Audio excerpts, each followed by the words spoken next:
Two former WWE superstars may have let the cat out of the bag because it sounds like they are the ones debuting at AEW. And, man, they might have made the biggest mistake. So they definitely leaked something. Also, on top of that, Control Your Narrative, the new wrestling promotion. We're going to talk about that. And, of course, we got to talk about WWE filing for a very interesting trademark for a new show. Good or bad, we're going to talk about it. If you guys want more news videos like this, don't forget to subscribe. 7 days a week, I'm keeping you updated with everything happening in pro wrestling. I give you my 2 cents. I love to hear your opinions, so drop your comment down below. And don't forget to subscribe if you haven't. Let's talk about WWE. It's been announced that WWE has filed for another trademark, and it looks like a new show could very well be coming to the WWE network, maybe even television. We don't even know. But WWE has filed for the trademark on February 3rd. It has now become public knowledge that WWE has filed the trademark to WWE Sunday Stunner for entertainment services with the United States Patent and Trademark Office. Now, the description for this is entertainment services, namely a show about professional wrestling, entertainment services, namely the production and exhibition of professional wrestling events rendered live and through broadcast media, etc., etc., etc. Now, the reason why I want to actually talk about this is because on this channel, we've talked a lot about AEW Dark, Rampage, Elevation, right? All of these different things. There's Impact, there's GCW. WWE has Raw, SmackDown, Main Event, Superstars. WWE has had so many different shows. These secondary shows, I guess is the best way to describe them, because they're not really storyline based. They're just extra content. And I don't know. Look, we have wrestling every single day of the week. Keep in mind, WWE has NXT on Tuesdays. Mondays, we got Raw. Fridays, we got 205 Live. And we got, and of course, we got SmackDown. Then they have the TV show that's on Hulu, which I believe is Main Event. So nonetheless, there's a lot of WWE content.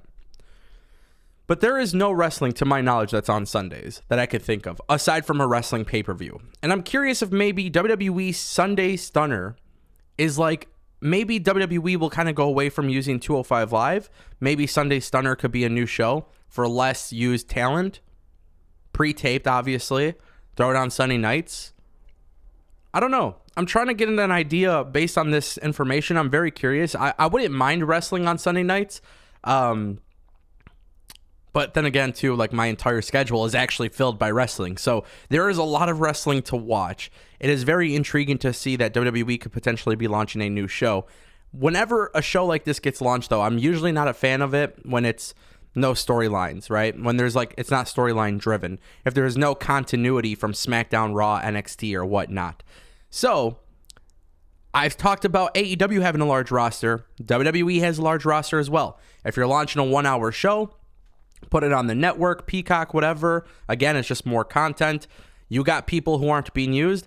Give them the chance to show why they should be used. Make that the show that they do it. Sunday Night Wrestling, I don't think is a bad idea.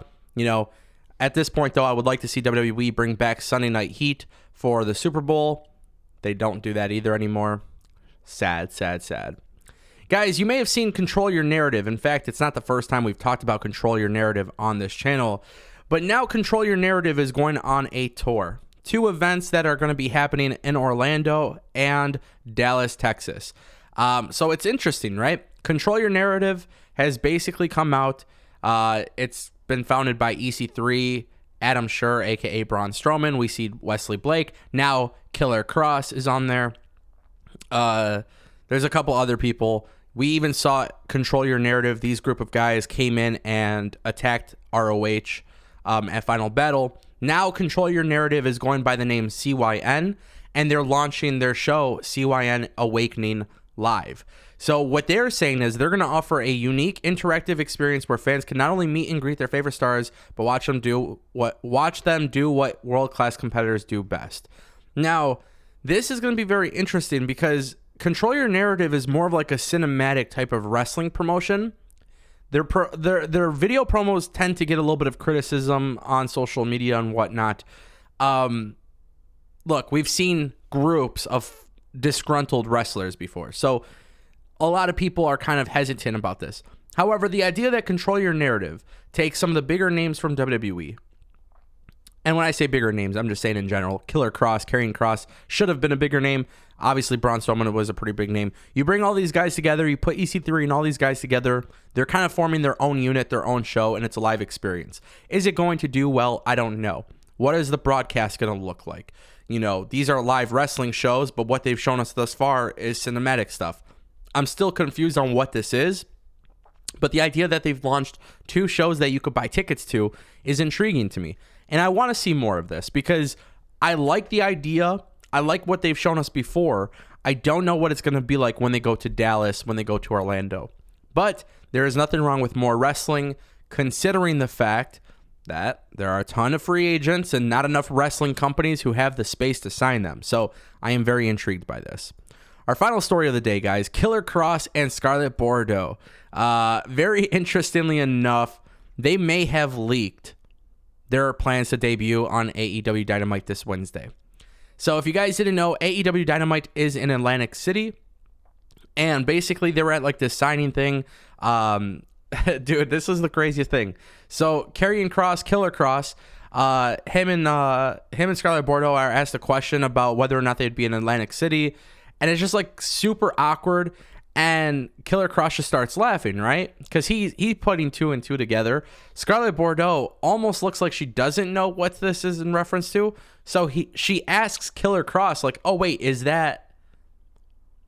And they both start laughing. And he's like legitimately, like, as he's laughing at her about this, like, he has to remind her that this is live. Like they're being filmed and whatnot. So here's the thing, guys. If Killer Kross is showing up in AEW, if he's the one that's competing against Isaiah, you know, to me, that's what I want to see. I think AEW is in a situation where, like, if you're going to bring in people from WWE, at least bring in the people I want to come in, right? Like, the people I would rather see on TV. And Killer Kross is one of them. It still doesn't change the fact that I do think a lot of people are getting signed to AEW. I do think their roster is bloated. Hopefully, there's a solution to this. Again, this is not something you could really analyze in real time. I'm telling you guys that I think AEW is signing a lot of people. But ultimately, at the end of the day, if they're signing the people I want to see them sign, I guess I'm cool with it, right? But at the end of the day, what truly, truly matters, right? At the end of it all, we don't know if this is a good decision. We won't know how these signings have impacted the company until months later. So, in my opinion, yeah, I think AEW should slow it down on the signings. But at least bring in the people I want to see on TV, and that's cool. But also, if you're bringing in the people I want to see on TV, make sure you're not getting rid of the people I still want to see on TV. That's the solution, right? It's pretty damn simple if you think about it. I haven't seen Kip Sabian in months, but this guy's got a box in his head and he's sitting in the audience. Why do I want to see Kip Sabian? I don't know. I was there at AEW Double or Nothing when Kip Sabian and Sammy Guevara had a smashing match. That shit was amazing. So in my mind, I want to see more Kip Sabian. So if we're signing people and I can't see some of the people I enjoy watching, it kind of sucks. But at the end of the day, I really can't judge this until we see what happens. But yeah, do I think the roster is getting bloated? Absolutely. Just like I think WWE's roster is bloated. It's pretty simple. Let me know what you guys think in the comment section down below. Thank you so much for watching. I'll see you guys next time right here on youtube.com/AngleYT.